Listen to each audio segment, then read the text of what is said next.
Nos fatha croeso, a mae e'n gynnes, ond croeso cynnes i chi yn oedfa ni heno. Mae'n hyfryd cael Aled Lewis nôl gyda ni yn arwen ni yn yr oedfa heno am rhywbeth cymwys yn se am sil y tadiad rwy'n dweud na'r bod bore me oedd y tad Gwydion yn arwen ni a heno Aled y mab gyda ni. Ni'n diolch i ddew amdano ti Aled. Mae'n hyfryd gweld y teulu gyda ni. A Mari a'r plant hefyd. Croeso cynnes i chi. Mae cyfle ni gael paned neu falle rhywbeth o'r ar ôl yr oedfa gyda'n gilydd a mwynhau y cwmni. Mae Meirion hefyd yn Llaneirwg, ni'n cofio am Meirion ar gwasanaeth fyna heno. Wedyn mae'r digwyddiadau yn ystod yr wythnos fel arfer, cwrdd gweddi yma ar nos Fawrth, wedi Mercher, cyfle i drafod emyn gyda Wyn ar lain nos Iau ac yna bore coffi yma am 10 bore di Gwener. Cofiwch eto pen wythnos nesaf, mae crew mynd i fod yn camu mlaen, yr rhain myfyrwyr a'r pobl ifanc a Gwydion y Catrin yn arwen hwnnw gyda Steffan Jones yn gaplan. Cofiwch gweddio amdani nhw yn ystod yr wythnos.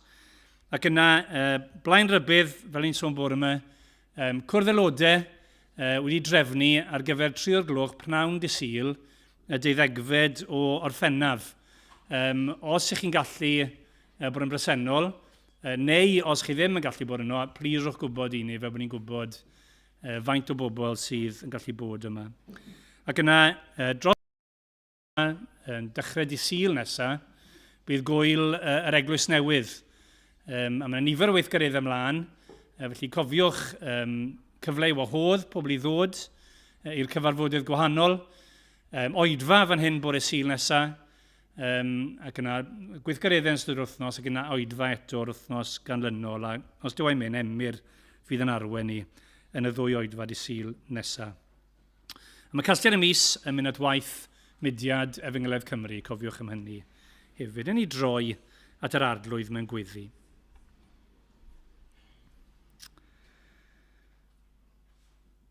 O arglwydd ddew ni yn diolch yn fawr ni heddi. Ni'n diolch i ti bod ti'n ddew hael tuag ato ni. Ni'n diolch ti bod ni wedi profi yna yn arbennig o gael diwrnod i orffwys, diwrnod i fod yng nghwmni, brodyr a chwiorydd, cyfle i ni ddod o dan dair di, ac i gywiro Cwmpawd yn calonnau'n hunain, trwy tynnu'n sylw, hoelio'n sylw ar na ti dy hun, yn ddiw tad, mab ag ysbryd glân. Yn ni'n gofyn, yn ngwres y dydd, yn llythrenol yng ngwres y dydd, ond hefyd, falle'n ein blinder o fyw yn y byd y syrthiedig hwn. Arglwydd ni'n gofyn heno, os gwylio fod yn dda, trwy y moddion gras mae ti'n rhoi ni, canu, gweddio, darllen, cael gwrando i esbonio a'i gyhoeddi. Ni'n gweddio byddwn ni'n profi i awel o galfariaf ryn. Byddwn ni'n tymlo rhyw ffresni i'r efengil, i'r gwirionedd am yr arglwydd Iesu Grist. O Dduw, bydd gyda Aled wrth y fe yn harwen ni. O Dduw, os mae'n unrhyw oerni neu caledwch yn perthyn i'n calonnau ni. O Dduw, todda nhw. Rho dan yn nhw heno, wrth i ni wrando ar dair di. Bydde di'r ysbryd glân fod ar waith yn y lle hwn, a bod ni'n gallu dweud bod ni wedi cyfarfod a'n Duw ni. O arglwydd, mae angen dy ras ar ni felly. A ni yn gofyn i ti clywed ein gweddi ni, mwyn Crist. Amen. Diolch Rodri, a diolch am y croeso. Mae wir yn hyfryd cael bod gyda chi eto. O'n i nos Wener yn prom blwyddyn 13 ar ysgol. Dim bydd fi moyn wneud ar nos Wener. Ond dyna lle o'n i, yn ystafell, cyn mynd mewn i'r brif sawll lle oeddwn ni, oedd yna fel bar bach yna, oedd yna dyn yn sefyll, yn ystod ar ben ei hun, yn cael diod, a pwy oedd e, dim bod fi rili'n gwybod, ond Quentin Tarantino. Okay, so un o'r directors mwyaf byd-enwog sydd gyda chi. Ac oedd pawb o'r chweched, rhaid nhw ddim yn ei adnabod e mewn gwirionedd, pawb eisiau mynd draw. Pawb eisiau gweld e, pawb eisiau llun, oedd ddim yn fodlon cael lluniau, oedd pawb eisiau ysgwyd llawed, oedd bachgen draw at i wedi syr. Mae'r llaw yma wedi cyffwrdd a llaw Quentin Tarantino. Waw, fel yna. Oedd yn ei fi feddwl, wel, faint mwy yw'n braint ni heno bod ni'n cael dod a cwrdd ar un dew byw. Yw'n clonau ni mor gyffroes ag oedd y chweched yna i fynd i weld Quentin Tarantino. Wel, mawr yw'n braint ni. Sy'n ni'n gwneud yn fawr ohoni wrth ni ddod yma heno gyda'n gilydd. Ni'n mynd i ganu o'r llyfr ymyna, rhif 44. Fy enaid bendithia yr arglwydd a chofiau holl ddoniau o hyd.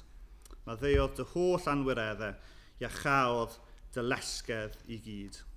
Gwaredodd dy fywyd o ddistryw, a gras y coronodd dy ben. Diwallodd dy fwrdd a daioni, at seinier ei fawl hyd yn en, ac yn y blaen. Yn ei godi i ganu gyda'n gilydd.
Wel, daw'r darlleniad heno o Efengyl Luc,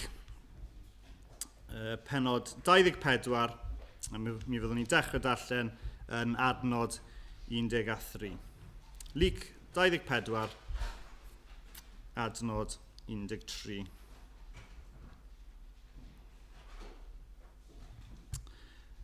Yn awr, yr un dydd, roedd 2 ohonynt ar ei ffordd i bentref, oddeutu 1 kilometr ar 10 o Jerusalem, o'r enw Emais. Yr oeddent yn ymddiddan a'i gilydd am yr holl ddigwyddiadau hyn. Yn ystod yr ymddiddan a'r trafod, nesaodd Iesu ei hun atynt a dechrau cerdded gyda hwy. Ond rhwystrwyd ei llygaid rhag ei adnabod ef. Meddai wrthynt, beth yw'r sylwadau hyn yr ydych yn ei cyfnewid wrth gerdded? Safasant hwy, a'i digalondyd yn ei chwynebau. Atebodd yr un o'r enw Cleopas, rhaid mai ti yw'r unig ymwelydd â Jerusalem nad yw'n gwybod am y pethau sydd wedi digwydd yno y dyddiau diwethaf hyn. Pa bethau, meddai wrthynt? Atebasant hwytha, y pethau sydd wedi digwydd i Iesu o Nazareth. Dyn oedd yn broffwyd nerthol, ei weithredoedd a'i eiriau yng ngwydd Duw a'r holl bobl. Traddododd ein prif offeiriad ac aelodau'n cyngor ef i'w ddedfrydu i farwolaeth ac fe'i croeshoeliasant. Ein gobaith ni oedd mae ef oedd yr un oedd yn mynd i brynu Israel i ryddid. Ond at hyn oll, heddiw yw'r trydydd dydd pan ddigwyddodd y pethau hyn. Hynny, fe'n syfrdanwyd gan rai gwragedd o'n plith.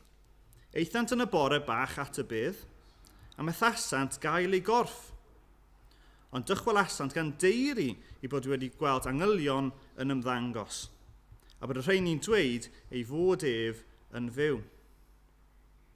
Aeth rai o'n cwmni allan at y bydd, a gael yn union fel y dwedodd y gwragedd.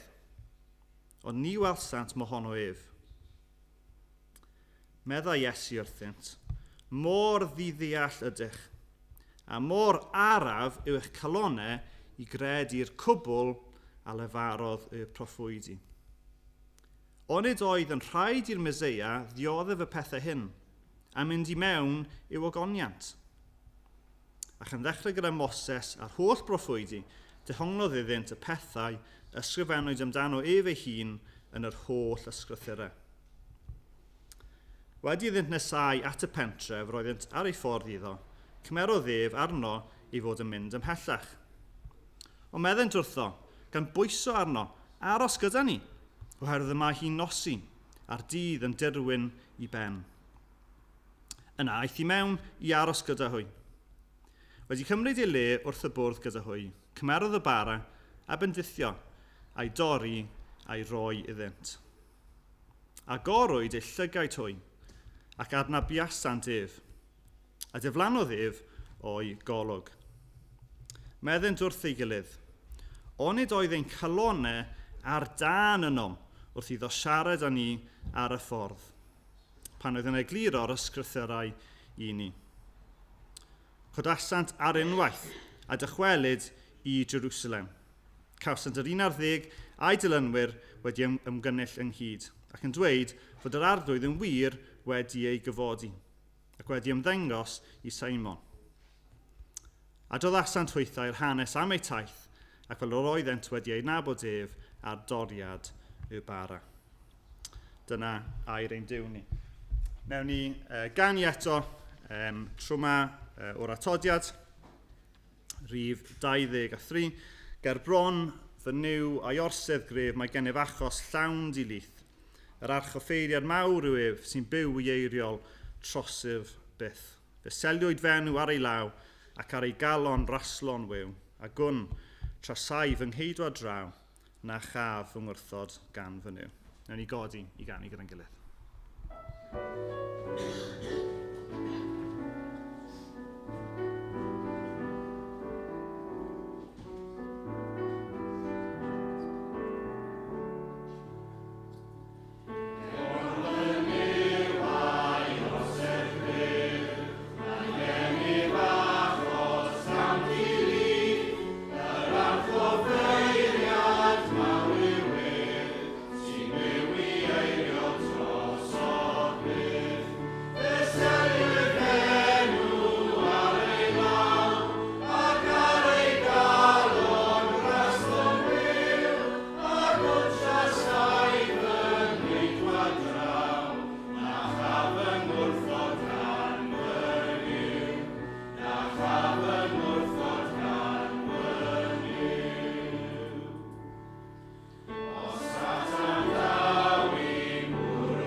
O'n i'n clywed bod rhywun wedi gwneud request i cael drinks break yn ystod yr oed fel maen nhw'n gwneud yn y cwpan y byd. Os ydych chi eisiau, ewch, personol gwasgedd i aros mewn yma. Newn ni wyddio gyda'n gilydd.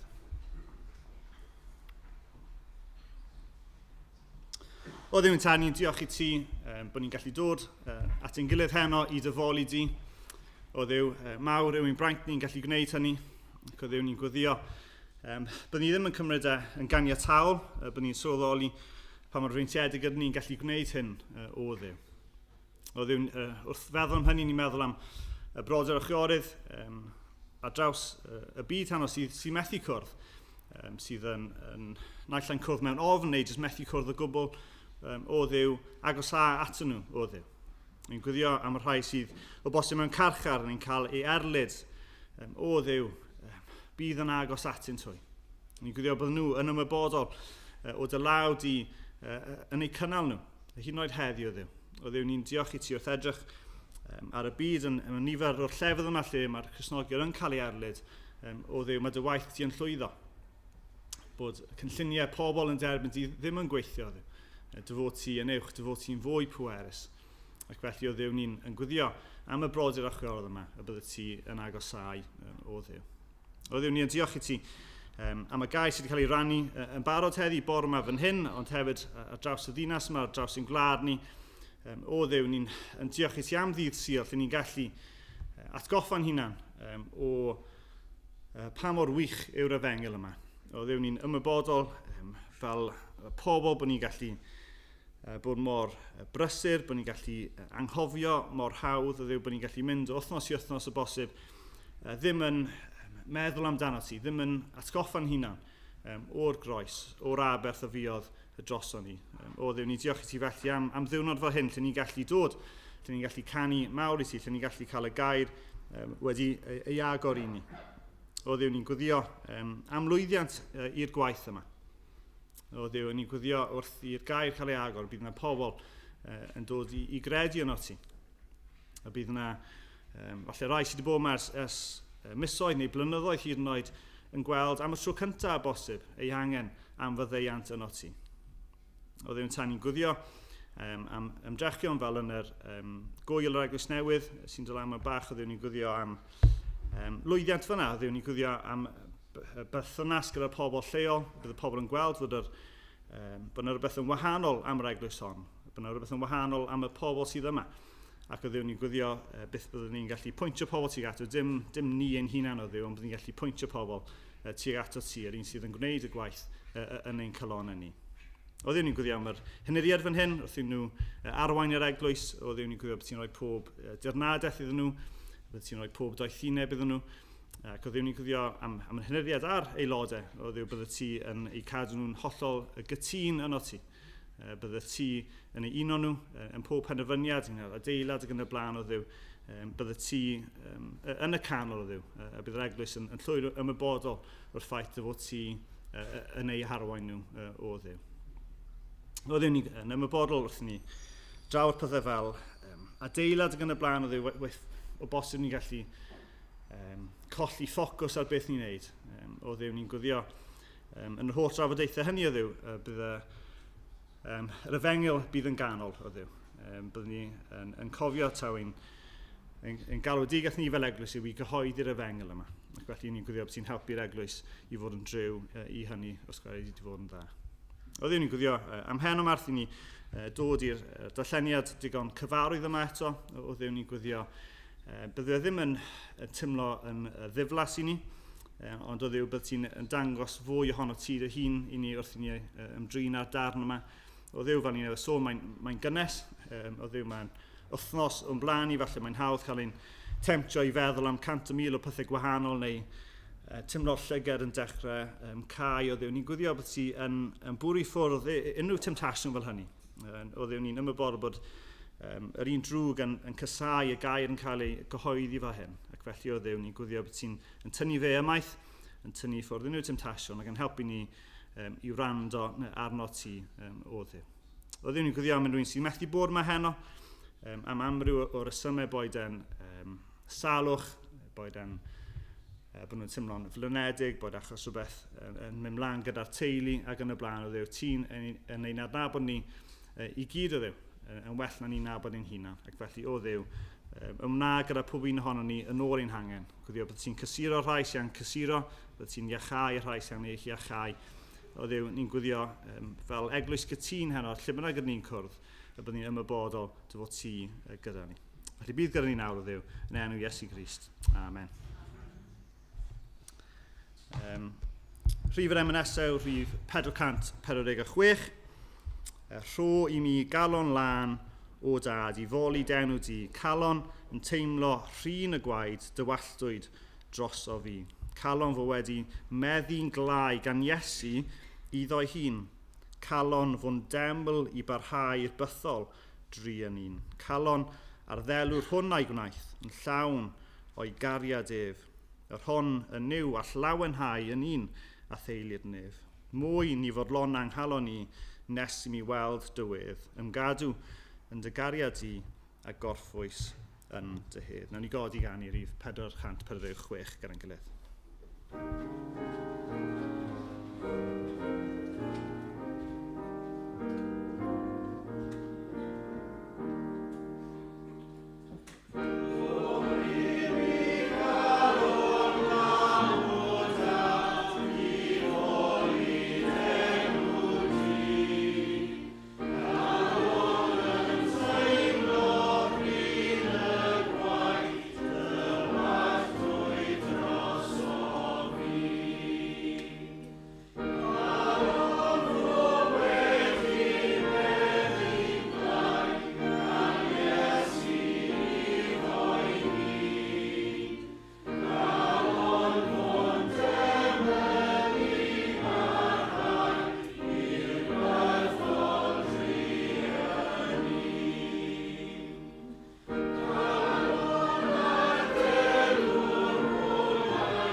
Wel, os newch chi agor eich Beiblau i'r darn o ddarllenwyd, Luc 24. A jyst wyddi ato'n gloi gyda'n gilydd. O ddew agor daidd i ni, agor ein clusiau ni i glywed, ac o ddew agor ein colonnau ni i dderbyn di. Yn enw Iesu Grist. Amen. Wel, ni moyn edrych ar y hanes yma heno o'r ddau yma yn cerdded o Jerusalem draw i Emais.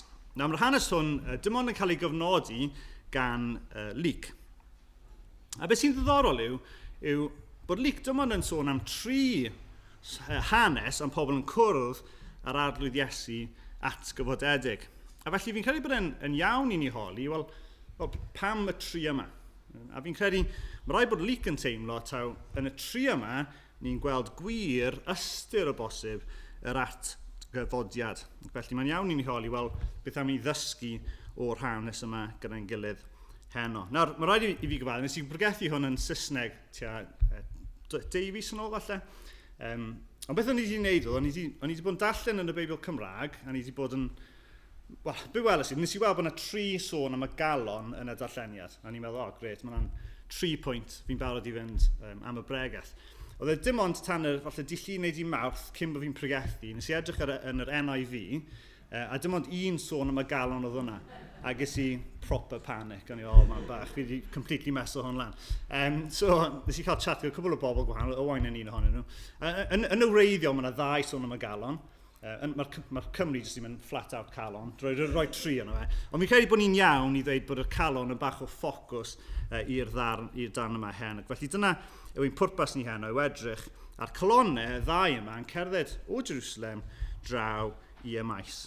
Ni'n mynd i weld 3 pwynt gwahanol, sef bod nhw yn ddigalon, yn adnod 17, bod nhw yn araf eu calon, yn adnod 25, ac yna bod nhw calonau ar dan yn adnod 32. So bod nhw'n ddigalon, ar 17, araf eu calon 25, bod nhw calonau ar dan yn adnod 32. Dylen bod llun sy'n yn trio cwmpasu y pwyntiau yna at ei gilydd. A ar ôl hynny, beth ni'n moyn i di orffen yw falle i ni'n gwneud archwiliad o'n calon ni ein hunan, i ni feddwl, wel, lle mae'n calon ni yn bersonol heno. Mae'n bwysig atgoffa'n hun cyn bod ni'n sôn ymlaen. Pryd ni'n sôn am y galon yn y Beibl, ni ddim yn sôn am y calon biolegol sydd gen i fan hyn. Ni'n sôn am popeth am pwy ydyn ni. Dr Martin yn dweud hyn am y galon. The heart is the very centre of our being. Our mind, our will, and our emotions. Y galon yw beth sydd yn eich rheoli chi yn eich bywyd chi. Felly pwynt cyntaf, calonau di-galon. Ni'n ymuno o'r stori yma ar sul cyntaf y Pasg. Oedd Iesu wedi codi o'r bedd y bore hwnnw, a mae yna llwyth o brysurdeb yn Jerusalem. Oedd y gwragedd wedi mynd, a wedi gweld bod y bedd yn wag, ond wedi cwrdd ar angylion, ond wedi cwrdd â Iesu, ond wedi mynd at y disgyblion, ond dweud, mae'n fyw, dwi ddim yna. Lot o disgyblion ddim wedi credu, ond Pedr wedi mynd, oedd eisiau gweld os oedd fe hunan. A mae'n gweld, mae'r bedd yn wag. Ac felly, oedd yr holl sybrydion yma yn mynd o amgylch Jerusalem. Yw e'n wir beth sydd wedi digwydd? Ac oedd y rai oedd yn yr awdurdodau meddwl, waw, ymwysyn ni dyweli hyn. Nhw'n dechrau gwneud storiau lan, ond mae rhywun wedi dwyne, mae hwn wedi digwydd, peidiwch credu fe, dwi ddim yn fyw, ond nhw'n trio tyweli yr hanesion, ond oedd ddim mynd bob man. Ac ar yr un dydd, yn ein darn ni heno, ni'n gweld y ddau yma, sydd popeth sy'n mynd mlaen y Jerusalem, maen nhw'n cerdded i ffwrdd o Jerusalem. Mae Iesu yn fyw, mae yna yn Jerusalem, mae'n barod ar eu cyfer nhw. Ond na, maen nhw yn cerdded i ffwrdd o'r gobaith oedd gyda nhw yn yr Iesu. Nawr fel mae'r darn yn dweud, mae'n daith o tua 7 milltir neu 11 kilometr, ac felly byddwn nhw wedi bod yn cerdded am tua 2-3 awr gyda'i gilydd. A ni'n clywed bod nhw mewn sgwrs twfn gyda'i gilydd. Am beth? Wel, nhw'n trafod popeth nhw wedi ei chlywed a'i weld gan yr arglwydd Iesu. Yr holl wirthiau. Ti'n hoffi fe wneud hwn a hwn a hwn? Ti'n cofio'r awdurdod oedd gyda fe dros hyd yn oed y tywydd? Ti'n cofio'r ffordd oedd yn pregethu y damhegion? O'n nhw'n sôn am yr holl bethau yma. Ond yn y pen draw, diwedd y stori nhw, oedd yna gath ei roi ar y groes, cael ei roi yn y bedd, a dyna'r diwedd. Yr oedd y tristwch a'r galar yma mor gryf fel bod e'n dangos yn y ffordd o'n nhw'n cerdded hyd yn oed. O'n nhw'n ddi-galon. Oedd ei gwyneb nhw lawr. Felly dychmygu nhw'n cerdded yn flat-footed, yn slow. O'n nhw'n ddi-galon. Ac ar y pwynt nhw, mae Iesu yn ymyrryd. A fi'n defnyddio'r gair ymyrryd, achos fi'n credu, petai fi'n mynd am dro gyda ffrind, a fi'n cael chat bach neis gyda'n gilydd lan pen y fan, a bod rhyw boi random yn dod a dweud, be chi'n trafod? Bydd fi'n eitha cheesed off fi'n credu. Bydd fi'n eitha fel, pwy yn y byd o'i ti? A dyma mae Iesu'n neud. Mae fel petai yn ymyrryd, a dweud, beth ydych chi'n trafod? A maen nhw'n cael eu stopio. Maen nhw'n sefyll yna. Really? Ti ddim yn gwybod beth sy'n mynd mlaen yma? Ond mae Cleopas, yr unig un sy'n cael ei enwi, yn ymateb yn garedig. Rhaid mai tir unig ymwelydd â Jerusalem nad yw'n gwybod am y pethau sydd wedi digwydd yn y dyddiau diwethaf hyn. Ac felly maen nhw'n mynd mlaen i egluro beth sydd wedi digwydd. A be ni'n clywed, un llinell dris maen nhw'n dweud yw, maen nhw'n dweud, ein gobaith ni oedd. Ein gobaith ni oedd. Hynny yw, gobaith yn y gorffennol. Mewn geiriau arall, gobaith oedd nawr yn farw. Ac felly mi roedden nhw yn ddi-galon. Pam? Wel, achos nhw'n edrych ar fywyd nawr heb yr arglwydd Iesu Grist. Y dyn nhw wedi ei garu, Maen nhw wedi ei ddilyn, ei gobeith nhw am iachwdwriaeth, ei gobeith nhw am faddeuant, ei gobeith nhw am fywyd trogwyddol. Bydden nhw nawr yn gwynebu bywyd hebddo fe. Fi'n dweud hwn yn ofalus, ond pryd ni wir yn dilyn yr syniad yna trwyddo bod na ddim dduw, bod na ddim Crist atgyfodedig, ni ddim yn syni falle bod nhw'n cyrraedd y pwynt yma o teimlo mor ddigalon. Mae'n codi cwestiwn ag heb dduw, wel, beth yw ein gobeith ni? Lle mae gobeith parhaol yn dod? Os taw'r bywyd yma yw popeth, os nad oes Duw, os nad oes atgyfodiad, yna mae popeth yn dod i ben. Popeth ni'n ei adeiladu, ein gyrfaoedd ni, ein tai ni, ein perthnasau ni, sy'n meddwl cymaint i ni. Maen nhw gyd yn dod i ben, os nad oes na dduw, os nad oes na atgyfodiad. Richard Dawkins, anffyddiwr enwog, yn dweud hyn wrth ystyried bywyd heb dduw. Humans have always wondered about the meaning of life. Life has no higher purpose than to perpetuate the survival of DNA. Life has no design, no purpose, no evil, and no good. Nothing but blind, pitiless indifference. A mae ddyfyniad eitha depressing nag sori. Ond fi'n parchu i raddau bod yn dilyn ei feddwl trwyddo. Mae'n dweud, wel, os nad ydw i'n credu fod yna dduw, os nad ydw i'n credu fod yna atgyfodiad, fod yna rhywbeth i ddod, wedyn mae hwn i gyd yn pointless, mae'n pitiful.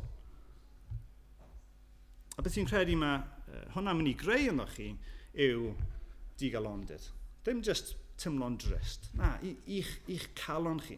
Y tymnad yma o ddiobeth, o fod yn ddigalon.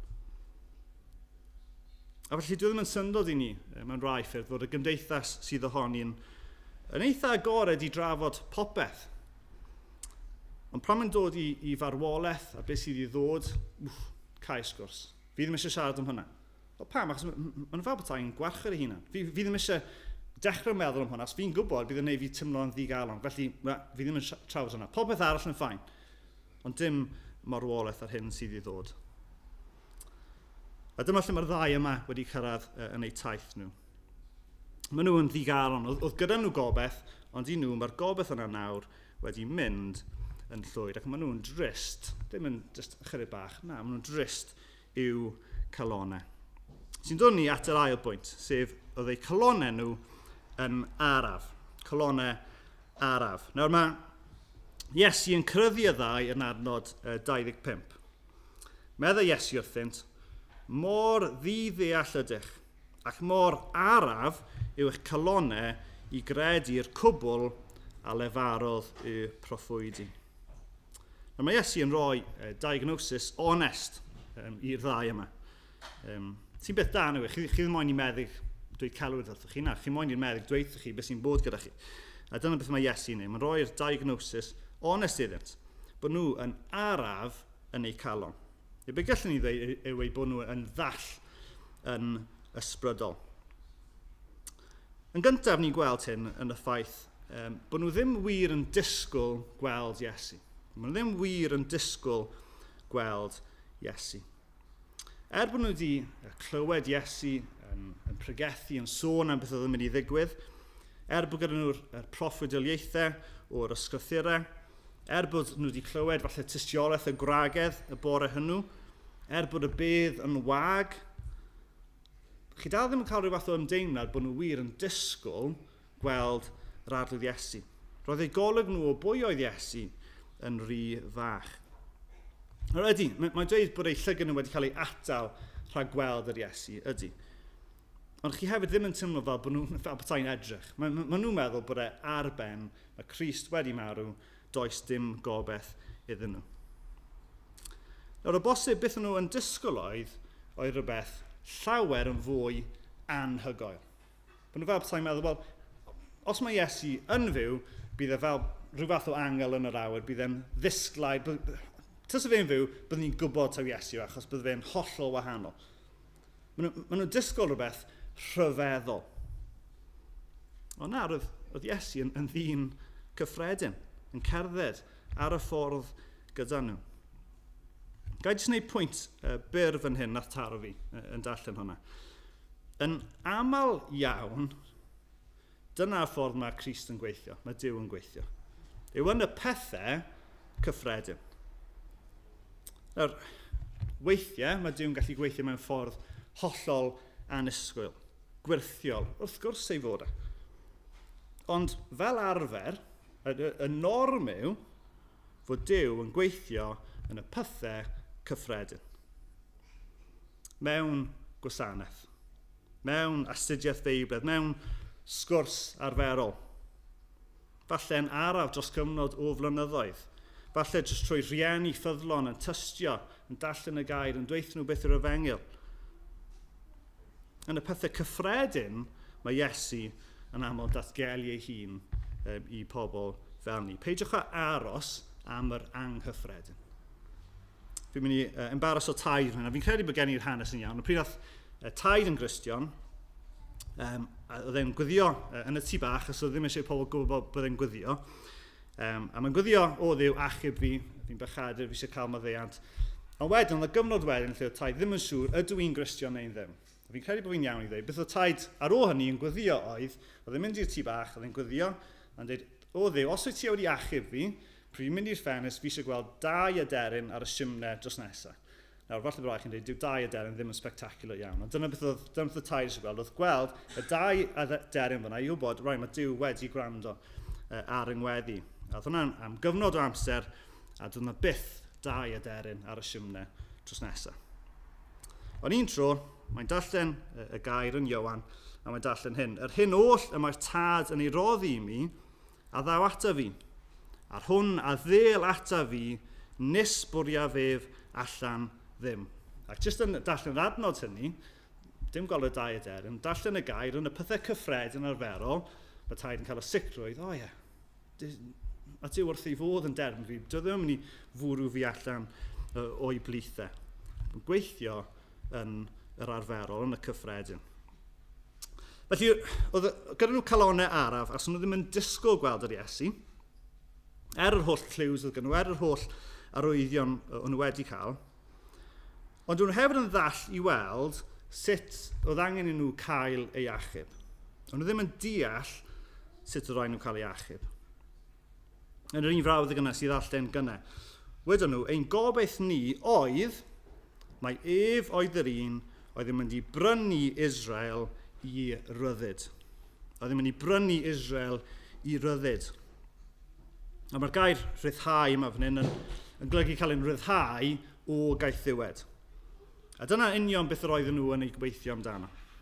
Fod Iesu yn mynd i ddod a'i achub nhw o law y Rhufeiniaid.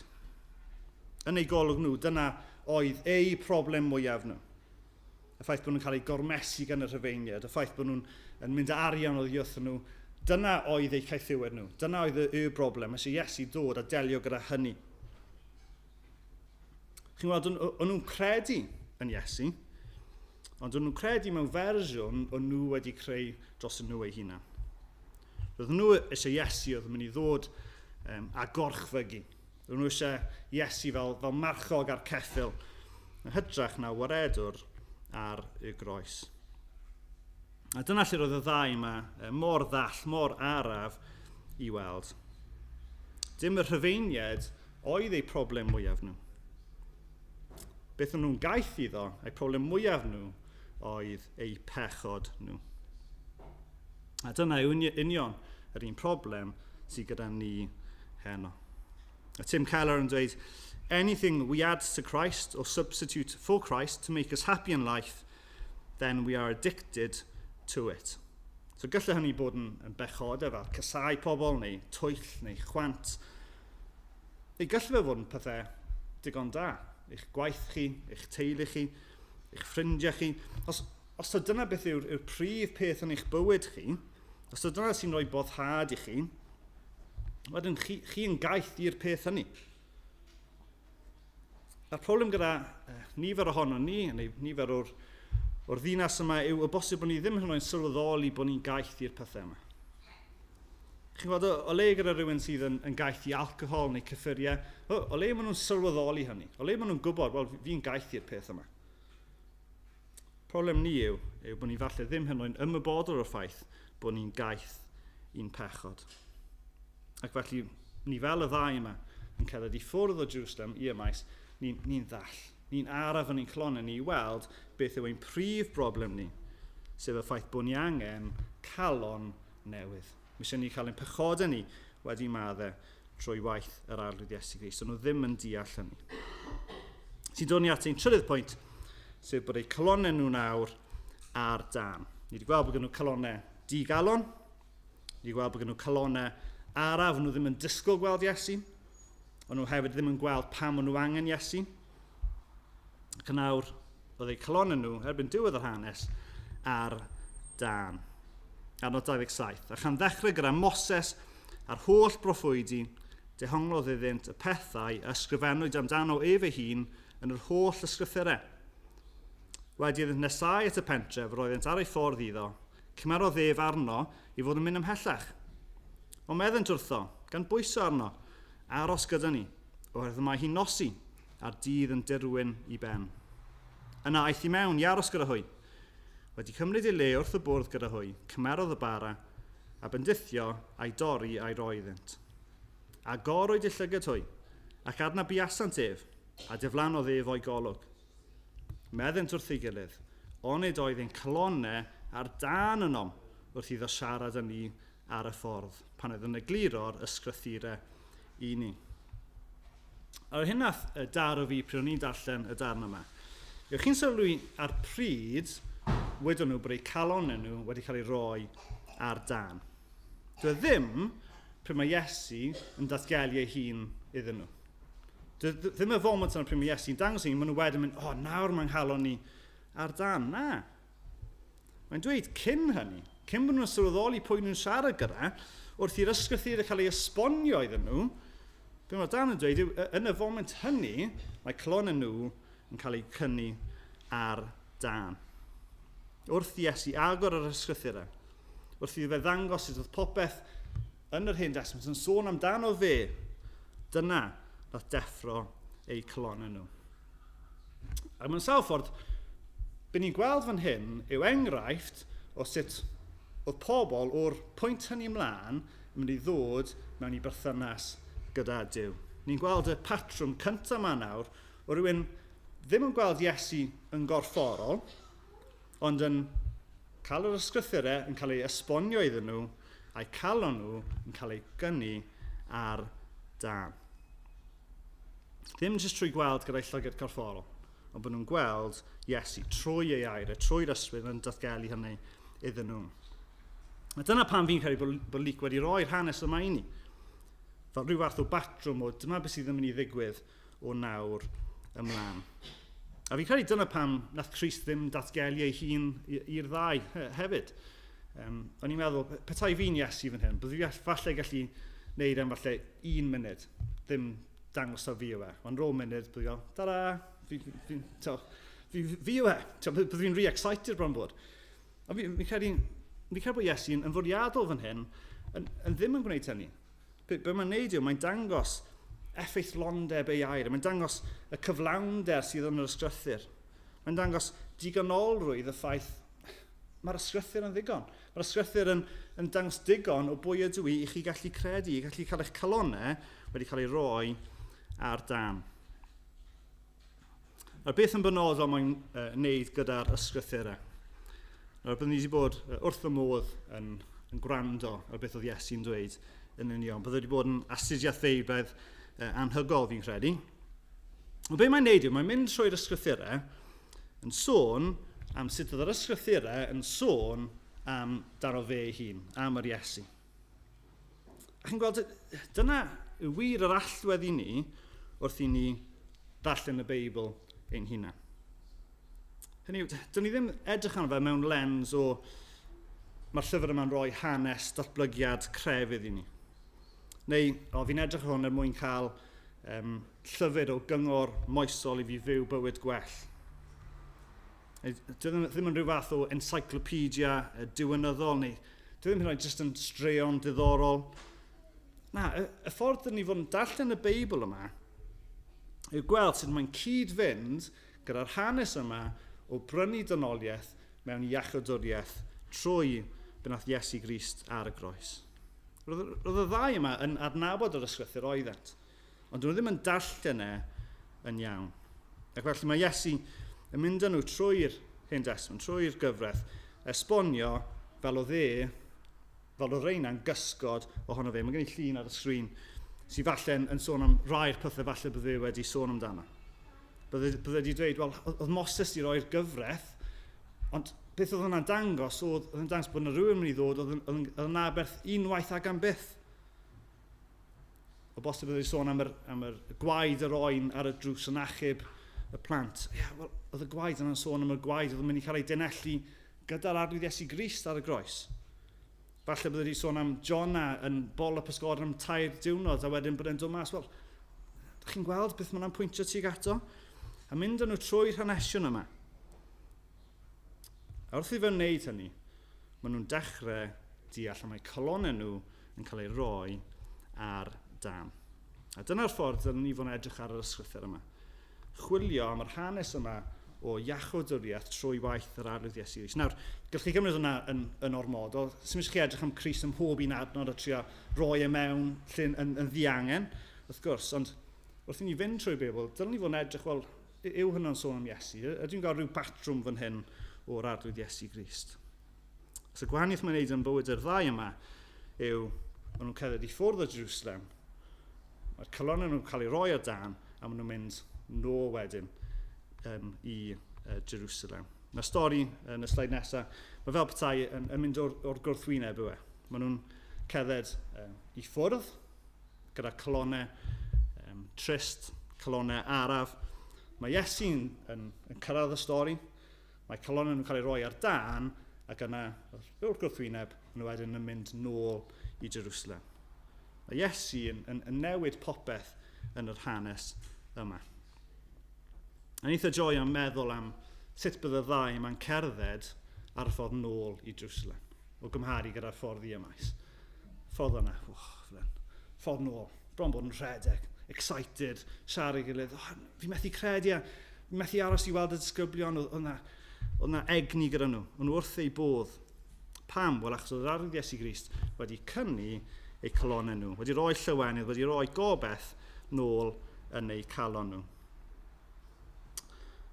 Ac yn ôl o felly, beth byddwn ni'n hoffi wneud yw bod ni'n edrych ac yn ystyried ein calon ni ein hunan. Yn yr ysgol, ni weithiau wneud prawf ffitrwydd sy'n mesur pa mor dda mae'r calon yn darparu ocsigen i'r cyhyrau. Unrhyw'n gwybod beth yw enw'r prawf? Na? Bleep test. Oes rhywun dweud bleep test o'r blaen? Dad? Gwi am beth ti'n ei bleep test? Diolch.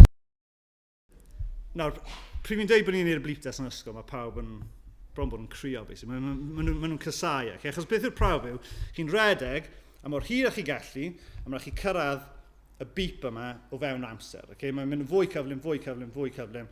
Mae'n rhoi gwasgedd ar y galon yma i trio gweld, wel, pa mor dda mae'r galon yma'n rhoi'r ocsigen i'r cyhyrau.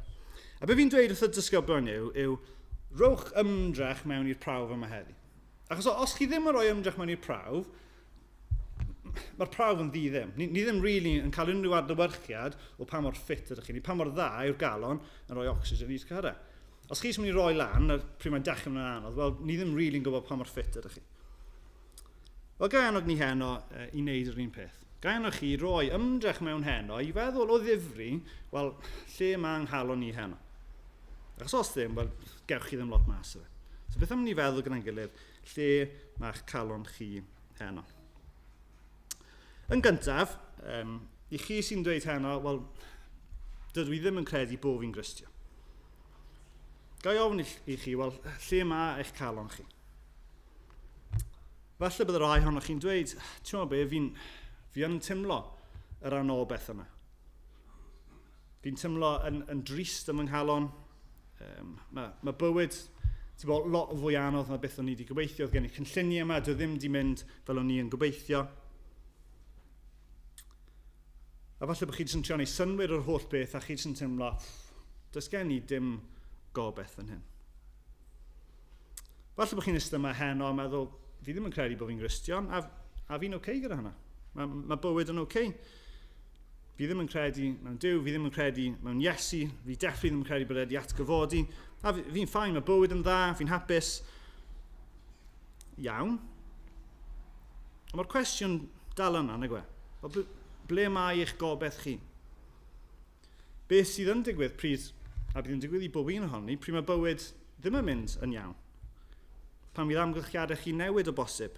Pan ddaw digofaint? Pryd mae rhywun o'ch teulu chi'n mynd trwy cyfnod anodd? Pryd chi'n gofod gwynebu marwolaeth dros chi eich hunan? Wel, beth yw'ch gobeith chi pryd hynny? A fi'n dweud hyn mewn cariad, ond ystyriwch y cwestiwn. Ystyriwch lle mae eich gobeith chi. Dim gobeith dros dro, dim gobeith sy'n gallu gwella pethau am gyfnod byr. Ond lle mae'ch gobeith chi sy'n mynd i fod gyda chi trwy gydol eich bywyd chi. Beth bynnag sy'n yn digwydd. Efallai bod gyda chi calon araf heno. Efallai bod chi'n chwilfrydig, chi'n meddwl, fi'n eitha hoffi clywed am Iesu. Fi'n eitha agored i'r peth. A fi ddim cweit yn convinced eto. Wel, y problem yw, gallwch chi glywed lot am Iesu. Gallwch chi fod o gwmpas pethau Crist. Gallwch chi fod yn ei barchiau hyd yn oed. Ond dal ddim yn gweld Iesu am bwy yw go iawn mewn gwirionedd. Ac ei herio plant yr eglwys, neu pobl ifanc yr eglwys yn benodol fan hyn, chi'n tyfu lan mewn eglwys lle chi'n clywed yr efengyl. Mae gennych chi ysgol Sul, pregethau, clybiau, gwersylloedd, rieni sy'n treithu chi yn y gair. Fi'n siŵr bod chi'n gwybod lot am Iesu. Mwy na rhan fwyaf o'r pobl mas yn hyn. Ond dwi'n gwybod am Iesu ddim yn ddigon. Oedd y disgyblion yma fan hyn yn gwybod lot am Iesu, ond oedd eu colonnau nhw dal yn araf, ond nhw ddim wedi deall go iawn. Dim y cwestiwn yw beth ydw i yn gwybod am Iesu, ond a ydw i yn adnabod ef, a ydw i yn caru yr arglwydd Iesu. Mae gwirobeth i'w gael yn ei adnabod ef. Fe yw'r un sy'n gallu delio gyda'ch problem mwyaf chi. A falle bod rhai chi'n mynd trwy problemau dyrys, dwys, anodd. Fi ddim yn trial tynnu reina lawr, maen nhw'n yn anodd ydyn. Ond problem mwyaf, pob un ohono ni yw ein pechon ni. A'r arglwydd Iesu Grist yw yr unig ateb i'r problem hynny. Mae'n dweud, Aled, pob un pechod, ro fe arno fi, ro fe ar y groes. Sdim eisiau ti ddymlo'n eog bellach, sdim eisiau ti teimlo'r cywilydd. Trwyddo fi, ti'n cael perthynas gyda'r tad. Trwyddo fi, gei di fywyd tragwyddol. Dyna'r unig gobeith sy'n rhoi wir llawenydd i ni yn y byd yma. Mae'n sicr, mae'n ddiogel, mae'n para. Oedd y disgyblion yma yn cerdded i ffwrdd nag nhw o Jerusalem. Oedd Iesu yna, o'n nhw wedi rhoi lan. A beth, fi wrth y modd gyda'r hanes yma, yw fod Crist yn mynd ar ei ôl nhw. Ar diwrnod ei atgyfodiad, mae'n cerdded mas o Jerusalem i fynd i ôl dau yn cerdded i ffwrdd. Dyw Crist ddim fel petai'n twtio a dweud, wel, maen nhw wedi cael digon o chances, offer nhw, ta-ta. Na, mewn cariad, mae'n mynd ar ôl nhw. Mae'n dangos ei hun iddyn nhw, mae'n dangos i nhw trwy'r ysgrythyr, sut misio nhw cael ei achub a cael calon newydd. Gai ofyn i chi heno i adlu ddim yn neud yr un peth i chi.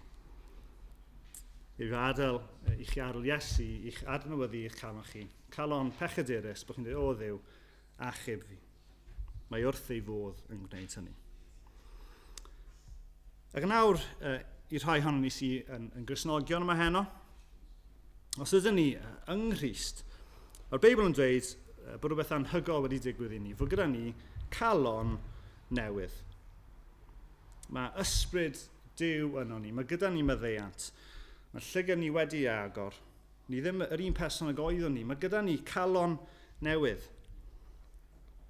Ac eto cwestiwn fi eisiau ni holi ni ein hunan heno yw, a yw fy nghalon i yn adlewyrchu y reality hynny. A yw fy nghalon i yn adlewyrchu y reality i'r ffaith bod yr ysbryd Duw yn trigo yno fi.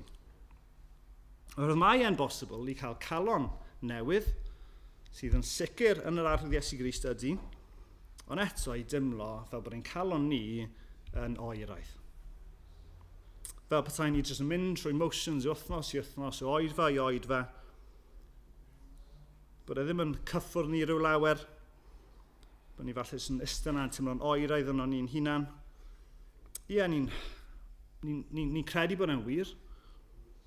Byddwn ni'n amddiffyn yr efengil hyd yn oed.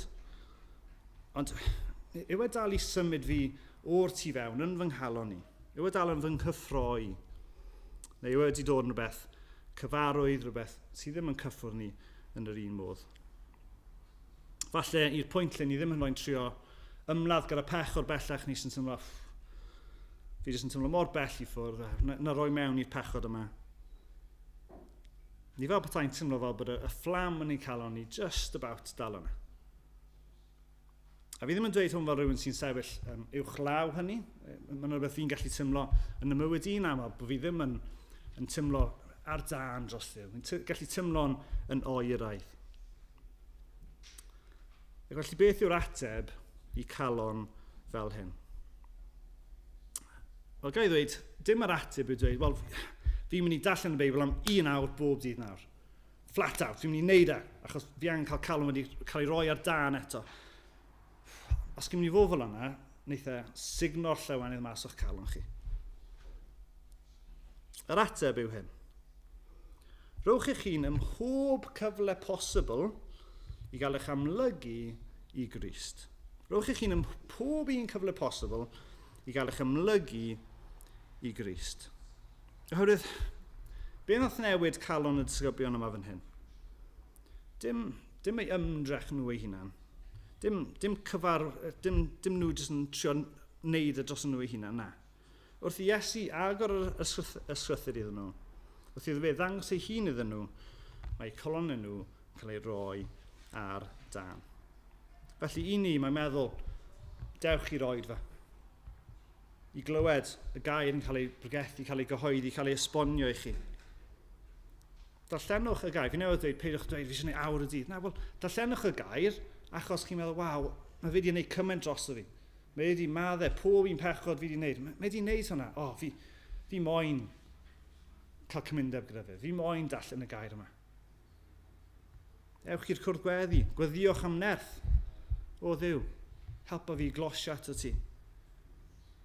Darllenwch yr ysgrythiau yn chwilio am yr arglwydd Iesu Grist. Byddwch ymhlith ei bobl e.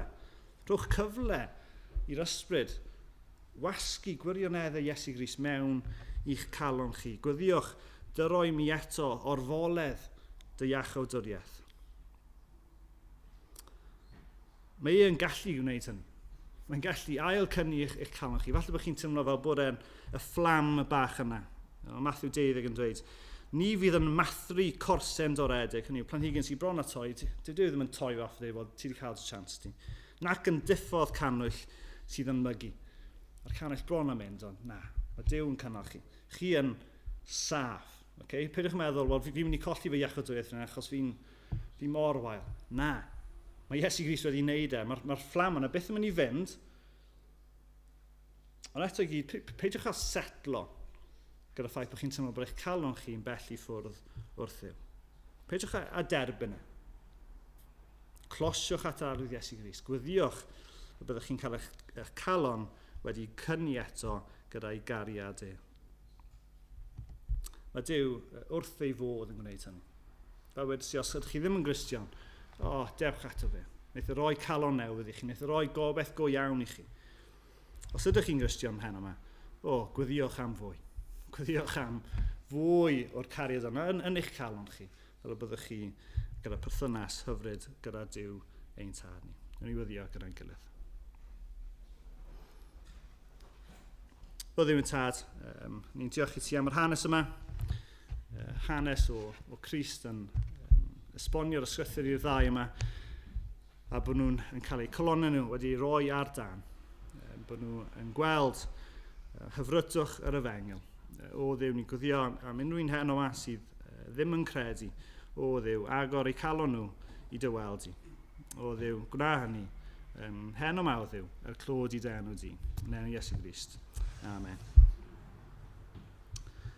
Newn ni ganu i orffen rhif 65 o Grymal 2. Crist a'i hanes sy'n rhyfeddol rhwng fi farw dros o fi. Newid wnaeth o goniant nefol am ddioddefaint Calvary. Crist a'i hanes sy'n rhyfeddol ac yn y blaen. Newn ni godi i ganu gyda'n gilydd. Amen.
diolch yn fawr am ein caru ni.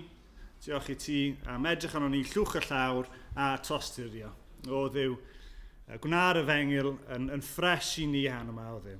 I ni falle sydd wedi bod yn Gristnogion ys amser hir o Dduw, ro olwg newydd I ni han yma o wychter yr fengil.